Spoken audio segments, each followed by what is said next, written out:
Harley did a oopsie. G Herbo did a oopsie. The sassy TikToker did a oopsie. What the?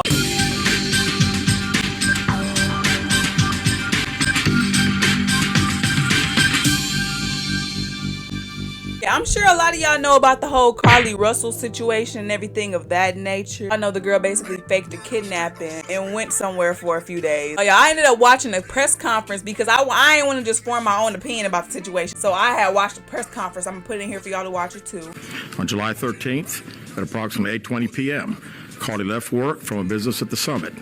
Surveillance video from her place of employment shows Carly concealed a dark-colored bathrobe, a roll of toilet paper, and other items belonging to the business prior to her departure. She ordered food from Tzatziki's at the Colonnade and traveled there. She then traveled to Target on 280, where she purchased some granola bars and Cheez-Its. From there, she remained in the parking lot at that shopping center until 9:21 p.m. when she drove to I-459.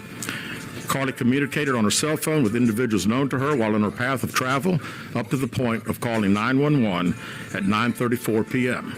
And at this time, we will play the 911 call in its entirety.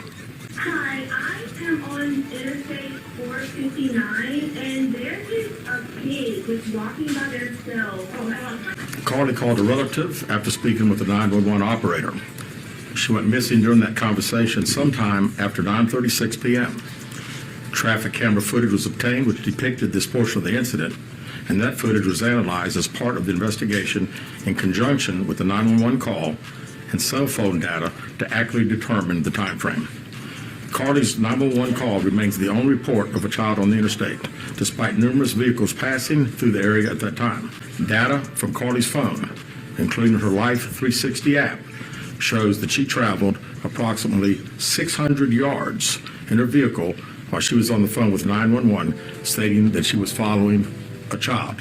600 yards, that is 6 football fields straight. They located Carly's wig and cell phone in the grass near the vehicle.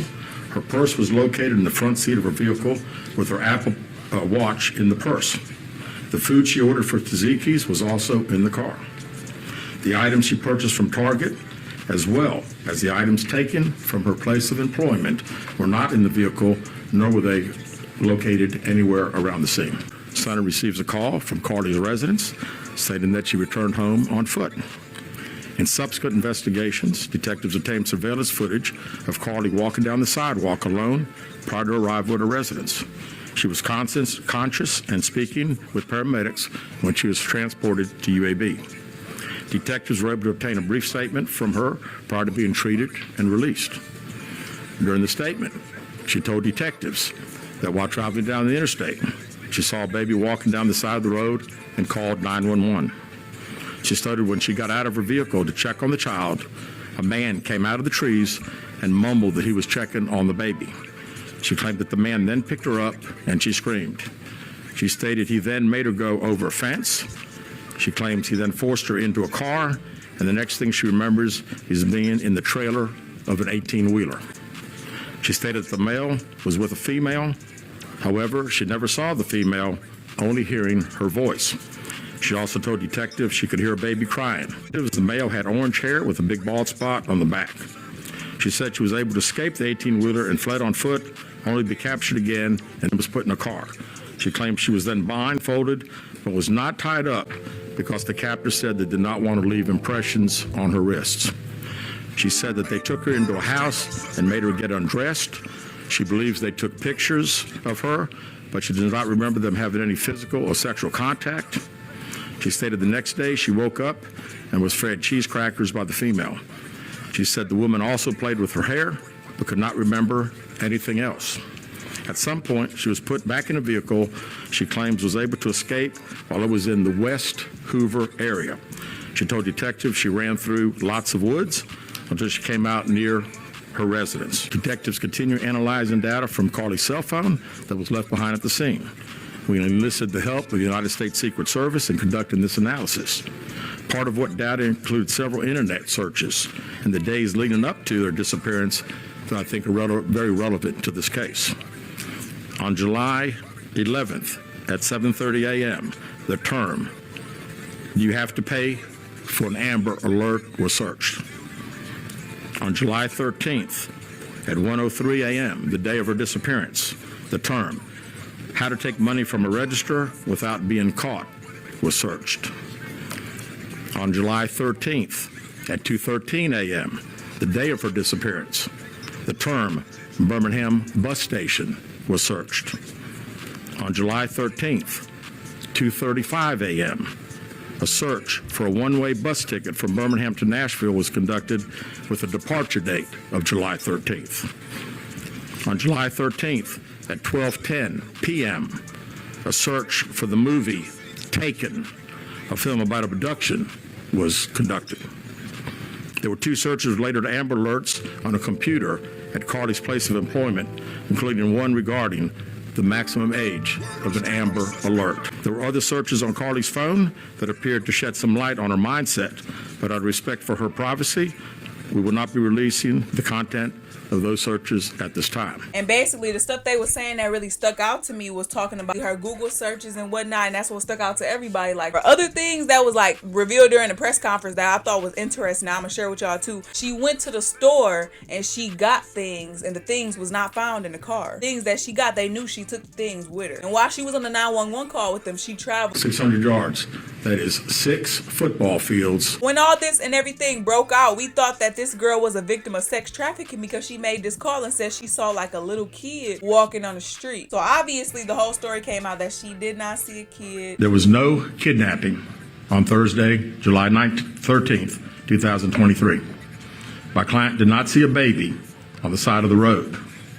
My client did not leave the Hoover area when she was identified as a missing person. My client apologizes for her actions to this community. Yeah, it came out not too long ago that her lawyer was apologizing, and she was apologizing and whatnot, saying that she made everything up. Her lawyer released their statement. They're trying to see if they gonna take action against her. This got nothing to do with us no more. They done told us everything we need to know. And another thing I think that's even more important that we need to point out, police and everybody knew that Carly lied about leaving, but still decided to broadcast her story, which is crazy to me. They also said there was other things that she Googled that they didn't tell us about. So I feel like they obviously knew that she was lying about all of this, and for some reason still decided to broadcast the situation. Why? To make another black woman look like a liar? I'm not sure why. It's really a very crazy situation, and I feel like instead of looking at Carly like she's just a liar and all of that, because she is, I mean, yeah, she lied. I feel like we need to look at the deeper parts into this. So instead of being in the comments saying like, oh, you're going to hell and different evil shit to her,